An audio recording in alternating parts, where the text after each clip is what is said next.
ерлерім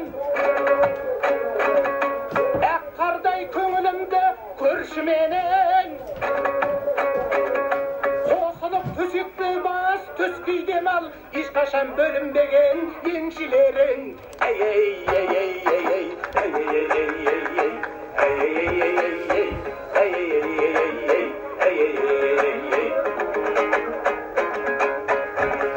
жайлауға торғай жаққа көшкен көршім баламыз бауыр болып өскен көршім құдайдың бұйрығымен құда болып күн сайын құйрық бауыр ескен көршім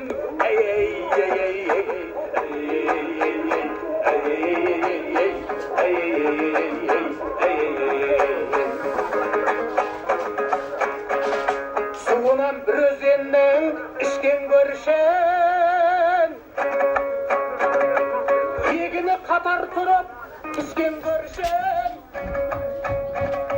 ұлдарым сіздің елге күйеу болып қыздарың келін болып түскен көршім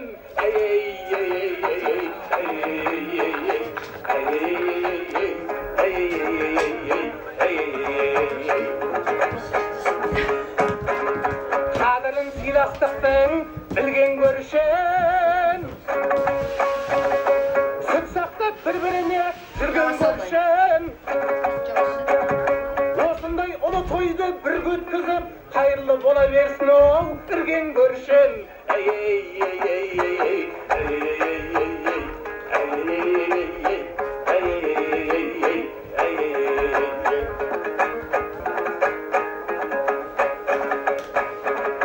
сенімен айтсам деп ойламаған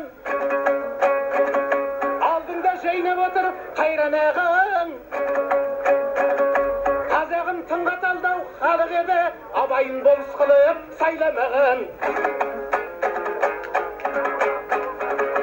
жаратқан құдай сені ақын қылып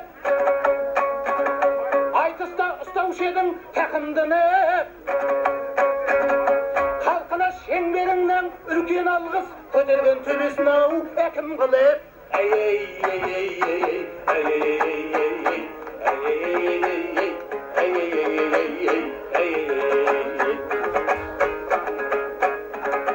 жүгірткен өсіп жүрген еңбегіңмен қашанда сен өзіме тең көрмем аяймен кездескенде дәридайым шеңбердің шығып кетші ау шеңберінен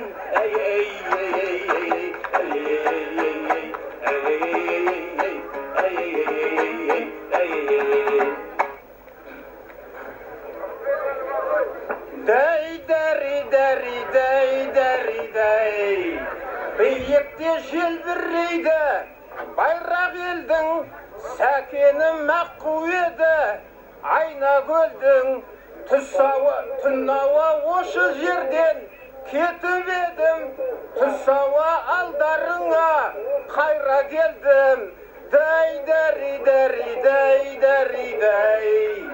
түс шығады сәкендеумен жан дауысым көгершін өлең бүгін самғауышын мынадай еңбегіне ел жұртына сұңқардың риза шығар аруақ үшін ой дай сәкендеп мұнда халық ағылыпты сәкендеп қыздар моншақ тағыныпты сарыарқам сары далам сайран далам сәкеннің тіпті сұмдық сағыныпты дай қарайды сұқтанумен тауым заңғар қазағым қонақ жайда қауымданғар сәкендеп білектерін сыбануда апайтос алқам салқам палуандар ой дай қонысбай шамалыға иіліп бедің заман ғой айтатұғын биліктерін сәкендеп құлақтарын қайшылауда жырақта жерді тарпып жүйріктерің дай.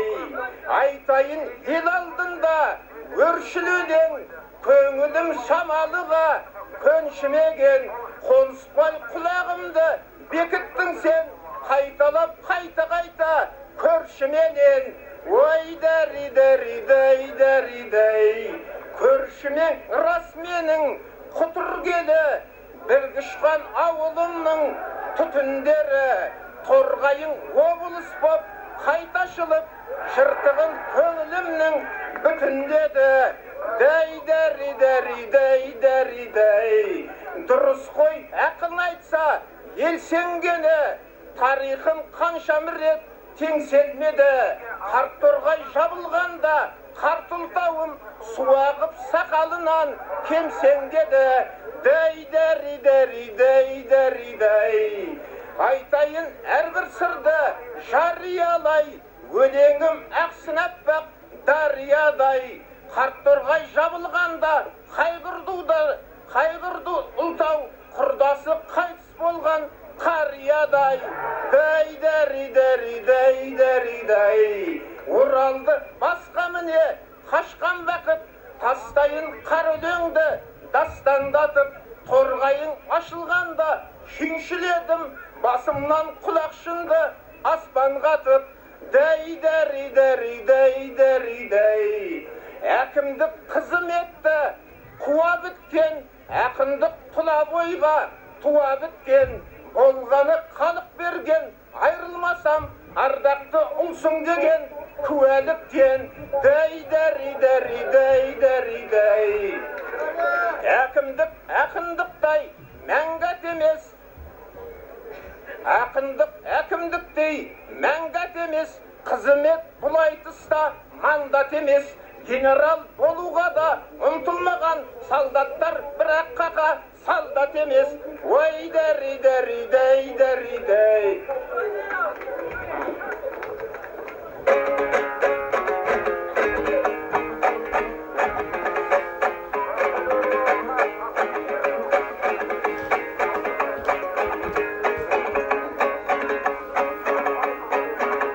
Мұқашан атанғалы әкім болып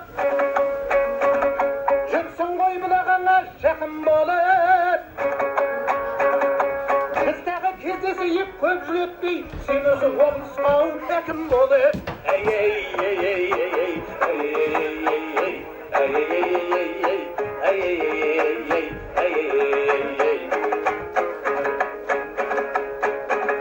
қонысбай алысша барып тарланмеді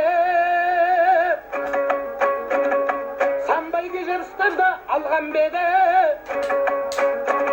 көрші деп көп айтты деп кінәлайсың Мұқашан осы сөзім жалған беді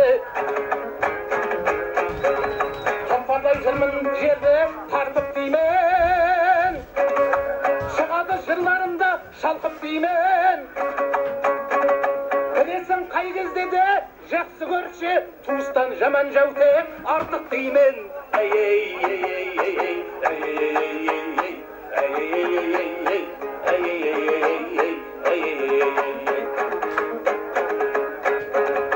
Мұқашан жұп қылыпты сені маған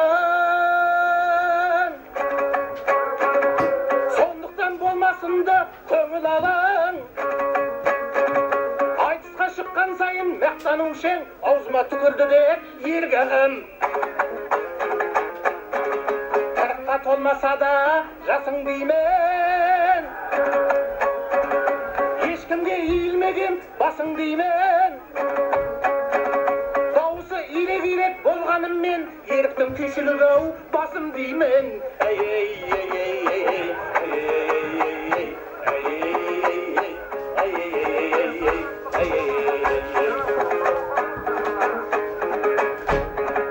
ауылыңда өлең айтып жатып бедің бәйгеде сан қызыққа батып бедің уқалап қос тізесін айтысатын сарқадым тоқтамырап татып бедің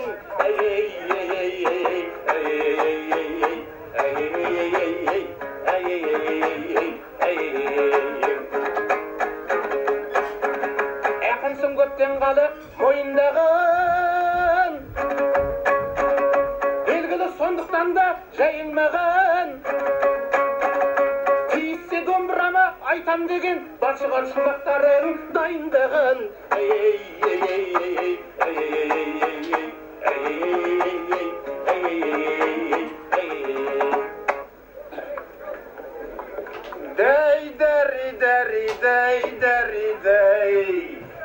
көңілді әуеніңе басқадырдым мен қазір 38 жасқа кірдім осы бір домбыраны үйренейін деп басымды тауға тұрдым тасқа тұрдым дәй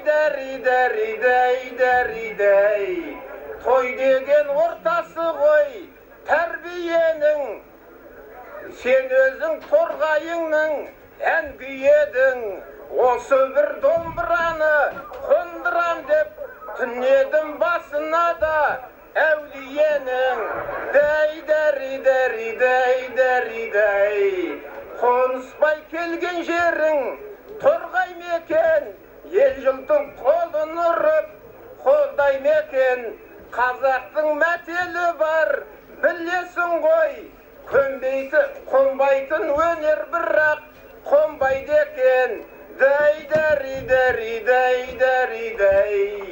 демеймін талайларды бүктеп едім өзіңе үлкен міндет жүктеп едім өзіңдей рақымнан шаруаны көрбей шөрбей күппеп едім дәй ақындар сөйлеу керек қуат барда жырыңнан төгілетін шуақ барда халықтың ақынысың бестің бірі сондықтан мұқаш беріп уақталма дәй дей алмайым сырыңды сен жай алмайсың түсіп ап қара жорға аяңдайсың кәмпетпен балан сен алдағандай халықты не көтеріп аяйлайсың ой дәй қанша жыл үмітпен ел қарайды алға көңілде үлкен өнер сарай бар ма қоныспай теледидар басшысысың бүгінгі күнде осы аяй бар ма ой дәй аяйың анау семей даласы ма ойнатқан әңгір таяқ бабасына аяйың арал мәлде тоза ұшқан тозаң боп елдің таза ауасына дәй аяйың мынау келген нарық бекен жоқ әлде қолын жайған халық бекен болмаса балқаштан-ау демала алмай тұншығып өліп жатқан балық бекен ой дәй аяйың шүлдірлеген ұлың бекен болмаса құны кеткен құлың бекен аяйың болмас егер саудаланып елдегі ұлтан болған тілің бекен ой дәй аяйың болмаса анау мафия ма шумуттар қолға түсті қапияға жоқ әлде көк көз кілем әкімдер ме тойынып қашып жатқан жат ұяға ой дәй сөйлейік мына елді жадыратай ел мұңын ел алдында аңыратай қоныспай мен аяйды көрген жоғым бүгінде көргенімнің бәрі кәкәй ой дәй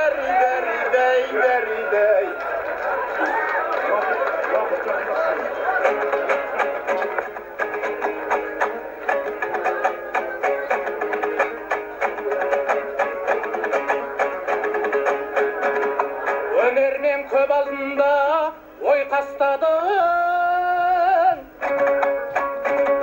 келеді әр сөзіммен ой тастағын мұқашын деп отырғанда әйейға тиіскенің қайсасқаның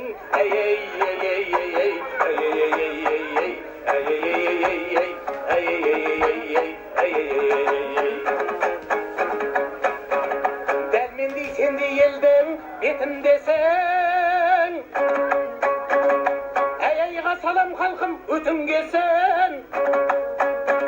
Түсінсең әй деген мақтау емес, басымды шайқаймын ғой өкінгесін.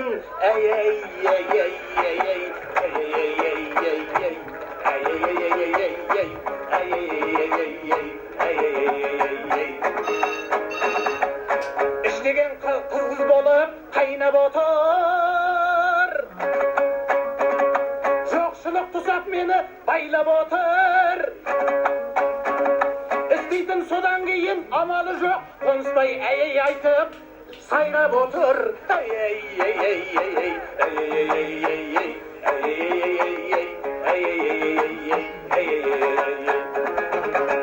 Осыны келер саған ұғындырғым, келеді әр шумақты тығын қылғым. Түсінбей әйімнің мағынасына қаншама шумағыңдай шығын қылдың.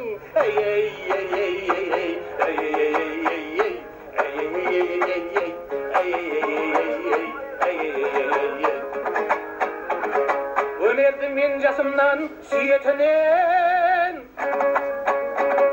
басымды сұлулыққа иетінен.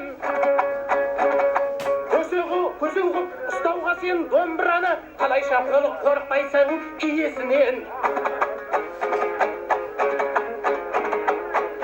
Озбайды жорға тұлпар аяңынан, дегенді жүрміз естіп баяғыдан. Бәшаймен тартамын деп домбыраны, айрылған талай күйшау аяғынан.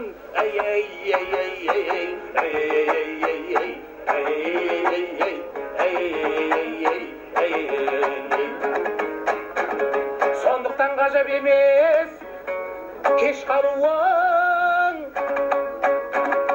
анық қой мені талай еске алуың. Жолымды берер едім келер жоры, жарасып тұрса бойда бес қаруың.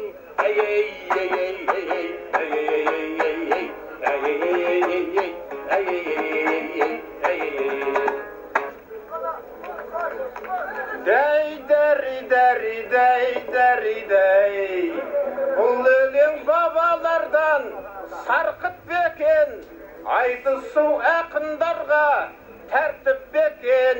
Тиістің деп әйейіме шамданасың, әйейің домбырамнан артық бекен. Ой, дәри.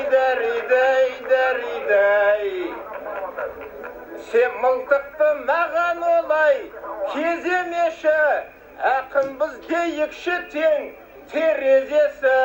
Бұл жерде өтіп жатқан біле білсең, қонысбай домбыр емес сөз егесі. Дәри. Ақтаңмен мұқашырды атырған ғой, сусының күбісінде сапырған ғой. Кенендер көкшолақпен жүріп алып, шапанды дүлдүлдерді қатырған ғой. Ой, дәри. Ақындық әкімдікпен екі дара, мен келдім туыстықтан көп бір ала. Басыңды қайта шайқадың ғой, өзіңе өзің жасап реклама. Ой, дәри. Мұқаштан өткір өлең өріліп тұр, үйткені шабыт қазір төгіліп тұр. Қонысбай реклама жасауыңнан теледидар қызметкерлік екендігің көрініп тұр. Ой, дәри.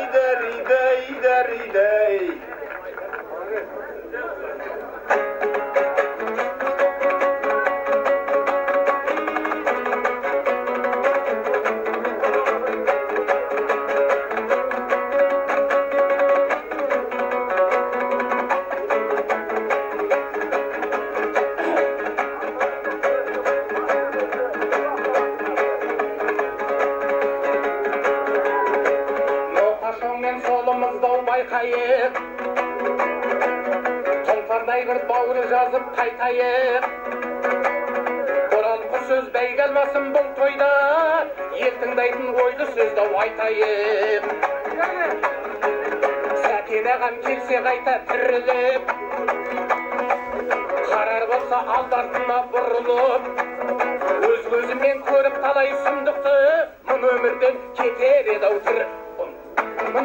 кетер еді-ау түңіліп шаруам жоқ базар әлде нарық па білгіштерім болса солар анықта халық жауы дей алмаймын ешкімді жанашитын адам да жоқ халыққа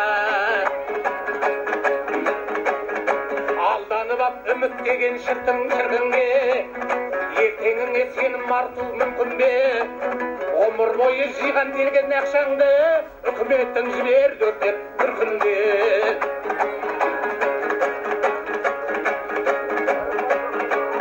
жүремін деп бұраң жолыңда ашыңды қой тентегіңде момында коммерсантқа айырбасқа берумен қазағымның малға алмады қолында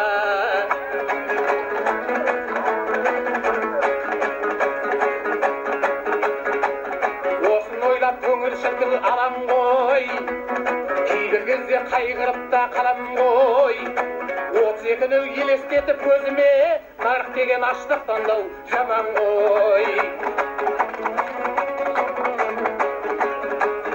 талай жылдар болып едіп далам ғып жүруші едік көңілді де алаңғып берекесі кетіп қалған ауылда бала түгіл әкесі дау жалаңбып қолға алғаш теңгемізді алғанда қонғандай боп көрінгенді жалған бақ екі абылай бір жартыға жетпейді әруақтар кетті ау әбден арзандап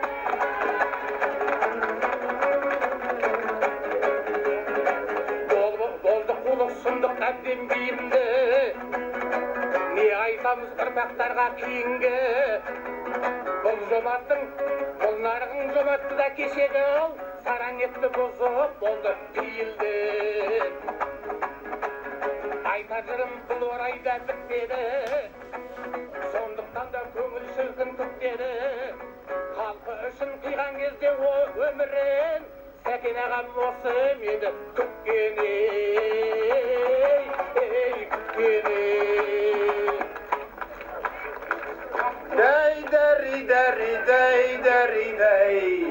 дейін мен аға тоқта халықта жағдай жақсы баға тоқта жұртым-ау қалай зауылдайды үй жақта жасалған бір заготовка ой дәри сәкенім қыршын кеткен кемеңгерім сәкенім қыршын кеткен кемеңгерім сен осы халқың үшін не көрмедің сол халқың шауғып ұстап ертең сені жағаңды жыртар десе сен ермедің ел үшін көзіңді сен елдің бекен азаптың вагонында қылдың мекен күшіден көзін ашып алғаннан соң ит болып қабатынын білдің бекен еліңнің ертеңін сен армандадың көрсем де осы елдің заңғарбағын азаптың вагонынан тірі шығып қазақтың вагонында қаза болдың мінекей мін осындай сорлы қазақ қанша мерет дұшпандарға болды қазақ басқа емес қасқа емес қашандағы өзінің тұлпарына орды қазақ ой нұрбейнің сәкен аға төрімде тұр бүгінгі беделіңе едім кепіл қарғысым сен өлтірген қаншерге тозақта отқа түсіп көріңді кір ой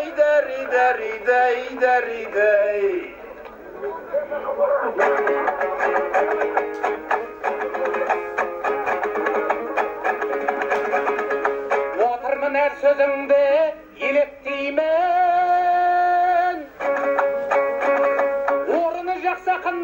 керек деймін. Айтыста аталы сөз айту үшін тым тәуір заготовка керек деймін. Қыранның тұғырына қона қалма, мұқашан шықпай жатып тода қалма. Айттың ғой заготовка сәкен жайлы, періште ақ қанатты бола қалма. Ей ей ей ей ей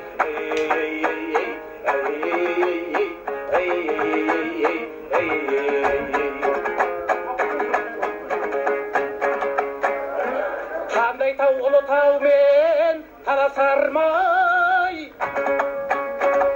айтсаң да қанша мақтау жарасардай. Алталаш ат байлайтын алтын қазық мәңгілік тұра берсін аласармай. Мен қалай тебіренбей жай қалайын, әғалық пейіл емес тай болайын. Ол өзің ұлытаудың басын бөлеп, жосманда жолым болсын айналайын.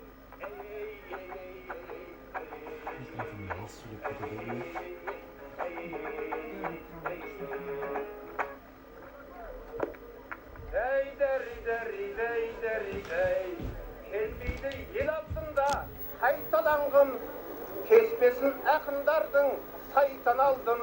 Қорғайдай ұлы жерге ұлытаудан қонсеке үлкен сәлем айта барғын. Уай дәри, ашылған қойдың үлкен есігі ғой, тоқтату қажылардың шешімі ғой. Торғайың тарихымыз құндақталған, қазақтың үлкен алтын бесігі ғой. Уай дәри.